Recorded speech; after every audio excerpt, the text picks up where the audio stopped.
Warren Buffett is wrong, or at least he's understood in the wrong way. He's understood in the wrong way when he says buy when others are fearful and sell when others are greedy.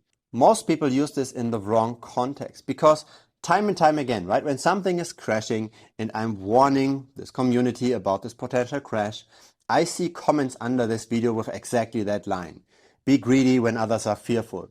But the asset is crashing, and when it does not turn around, this is very bad advice, obviously, right? How well did this work out during the Terra Luna crash? How well did this work out when FTX was collapsing?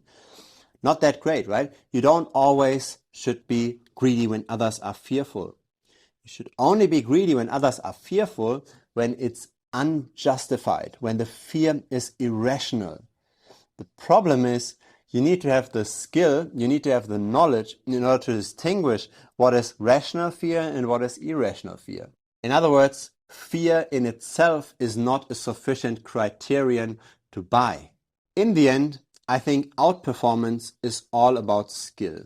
It's about knowledge, it's about being better informed than the average market participant. And here's a concept of Warren Buffett that I really like. You should be staying in your circle of competence. So you shouldn't just be buying randomly whatever is currently hyped.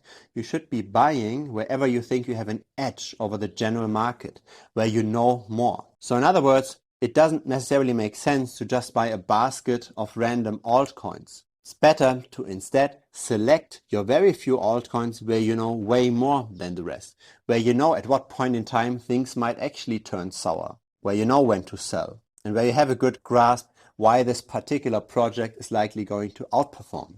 And that kind of knowledge, right, where you're like in the top 10% of most informed investors for a particular asset, that kind of knowledge doesn't just come from a random YouTube video. You can't just watch 1 or 2 YouTube videos and buy the asset and expect to outperform.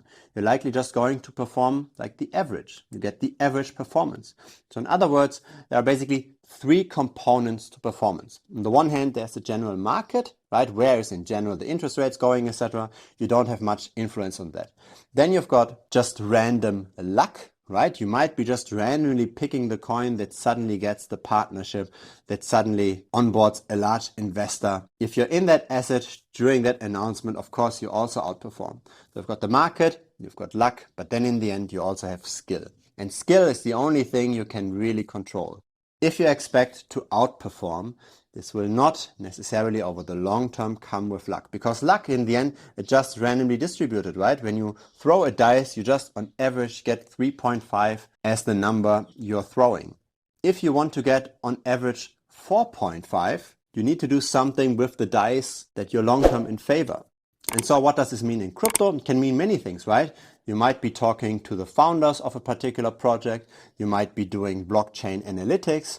Look at the wallets that bought a particular asset or that are selling a particular asset. You might be joining various communities. There's also one here for this channel, a free and a premium one. There's a lot of ways, but outperformance alpha doesn't come for free. Alpha only comes in the competition versus others. You have to be better than others. If you want to buy low, somebody else was willing to sell low because they thought it goes lower. When you can sell high, somebody else bought for this high price because they thought it goes higher. If you can make better decisions on what's actually low and what's actually high in terms of fair value, you need to know more. You need to be better than the average. And so don't just be greedy when others are fearful. Only be greedy on the fundamentally solid assets where you can have a justified, solid conviction that you're actually making a better call than the person that's currently selling. There's a dedicated video just on the altcoin market relative to Bitcoin. It's a very popular video. Hope to see you in that video as well. It's over here. And of course, thanks for watching this one. Bye-bye.